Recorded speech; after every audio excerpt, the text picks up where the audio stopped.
come again, sir? You're lying! Kayo, bumoto ba kayo pabor sa kanya? Doon sa mga hahabol pang bumoto, iboboto ba ninyo? Abay, sandali. Parang nag-iba itong si Bam Aquino. Lately, iba ang mga statement at galaw. Akala ng iba o ng marami, itong dadalawang kandidato ng Piklawan-Dilawan na si Kiko Pangilinan at saka si Bam Aquino ay dapat suportahan dahil ito'y maninindigan para ho sa isyu ng usapin sa impeachment against Sara Duterte. Dahil yan ang pinag-uusapan ngayon. Yung iba ay hindi iboboto dahil pabor kay Sara at yung iba naman ay iboboto dahil against Sara o kung ano man ang posisyon sa article of impeachment na pinag-uusapan. At inaasahan ng marami, especially ng Marcos loyalists, Marcos supporters at ng mamamayang Pilipino na kung sakali na kanilang iboto itong si Pangilinan at si Bam Aquino ay baka makakatulong doon sa pagnanais at paghahanap ng katarungan sa di umani korupsyon ng kinasasangkutan ng Office of the Vice President kasama sa article of impeachment. Pero itong gigalaw ni Bam Aquino, noong una, nagsalita na ito na parang sa mga probinsya raw, hindi pinag-uusapan ng impeachment. Dito lang to sa Metro Manila. Parang may anggulo siyang, politika lang ito. Ibig sabihin, ayaw niya, hindi siya pabor. Abay, pinaninindigan. Pinaninindigan. At siguro hindi lang isa sa dahilan na naramdaman ng isang religious organization na siya maaaring pro-Duterte or tutulong sa mga Duterte. Kaya ngayon, kaya isinalas sa listahan nila na gusto nilang manalong senador. Ito si Bam Aquino. So ngayon, kayo na nakaboto na at boboto pa, kailangan ba tulungan si Bam Aquino? Parang hanggang ngayon hindi siya nakakamove on. Parang siya anti-Marcos pa rin until now. Third generation na po itong Bam Aquino ito. Naalala ko yung dating senador Ninoy Aquino, dating senador Butch Aquino, dating senador Tisa Oreta Aquino at iba pa mga Aquino. Iba yun eh. Pero itong Bam Aquino na dating senador, ngayon gustong bumalik, ay teka sandali. Mukhang hindi ito kakampi ng mga naghahanap ng katarungan tungkol sa di umani korupsyon, pang-aabuso, sa kapangyarihan, kaya nga betrayal of public trust against Sara Duterte na itatalakay na pagdating next month, tuloy-tuloy na yung impeachment trial. Kaya dito nga ho sa araw na ito, pagbotong ito at itong nangyayaring ito, dito nga po nakasala ay ang mga senador na dapat ay maging membro ng impeachment trial. Yung 12 iboboto at naiboto at siyempre yung 12 nandyan na. Pero sandali, baka magkamali kayo. Mukhang iba ang galaw nitong Aquino. Hindi pala ito parang pumapabor sa gusto ng mamamayan. Iba ang paniniwala nito. Delikado.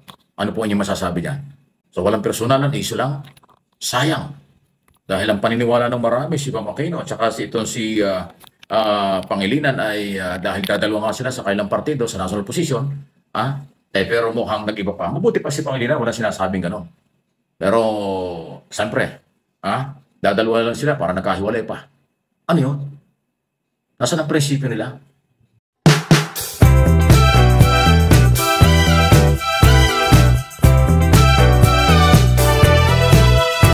Sandali, eto na.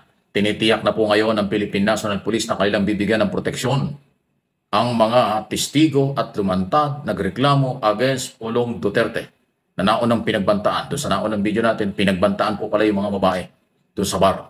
Sa Davao na controversial doon sa video. So sabi ng police, bibigyan nila ang proteksyon ng lahat ng testigo para ho sa kailang seguridad. Okay? Yung kinumpirma na ng PNP headquarters, ayon kay General Fajardo, tagapagsalita ng PNP, na tinanggal na nila yung pansamantalang naka-assign kay Pulong Duterte na pulis. Yung iba yata military, nirelieve na rin. Okay? So, ayan po yung mainit na issue. Walang isyong pampolitika dyan dahil kasi lumantad yung binugbog na biktima at ngayon may babaeng complainant din na nagsabi kung ano ang tunay na nangyari. At sila ko ay poproteksyonan para naman sa kanilang kaligtasan kasi mukhang may banta at actually pinagbantaan ang kanilang buhay. Kaya ingat lang po. So, ayan. Wala tayong magagawa. Kayo mga taga-Davao. Bagbatas ang pinairan, may pananagutan ng kahit sino. No one is above the law. Kahit po mga congressman, kahit senador, kahit cabinet secretary, kahit general, kahit sino. Diba? Sinampulan na nga sa rule of law under President Marcos Jr. Pinairan ang batas, kaya hinuli, dinala sa dahil si Duterte, dating Pangulo. Kung ginawa yan ng ating kasalukuyang gobyerno kay Duterte, kayang gawin kahit kanino. Mga senador pa at iba pang batas na opisyal. Kasi nga, ganyan ang batas. Pag may warrant of arrest, ipapatupad ng gobyerno. Kahit sino, huhulihin kayo. Mga local or national o international na mga cases kung saan nakapalya. Kahit dito sa atin. Kasi yun po ang kailangan natin. Yan ang tunay na pagbabago. Lahat pinapanagot kung merong ginawang pagkakamali at pang-abuso. Di ba? Pero siyempre, meron due process. Kasi kaya nga inimbestigahan, kakasuhan, bibigyan ka ng pagkakataon kahit sino kayo na ipagtanggol nyo yung sarili dyan po sa korte. Ayan po yung nangyayari ngayon.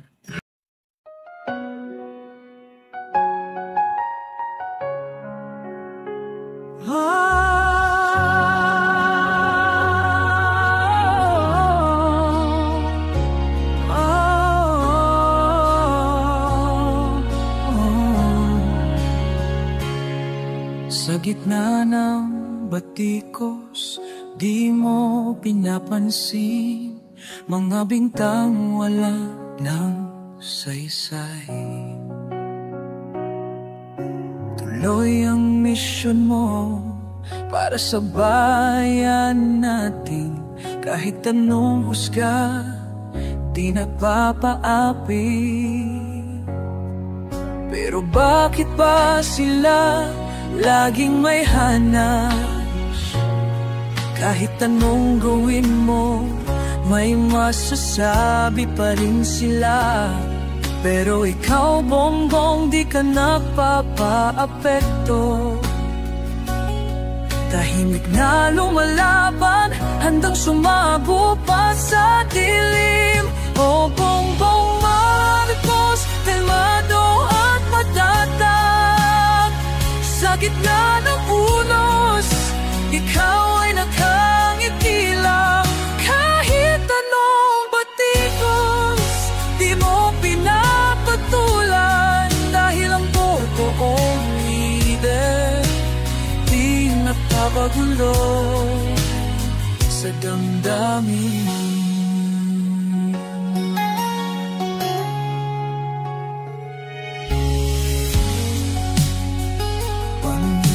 Ka ng kasaysayan, di mo kailangan. Ang totoo'y lalabas kahit anong itago nila. Ikaw ay nagpapatuloy sa landas ng pagbabago. Walang oras para sa away, ang mahalaga'y ang Pilipino. At kung may galit man sila, hayaan mo na lang. Ang tunay na pag-unawa sa pusong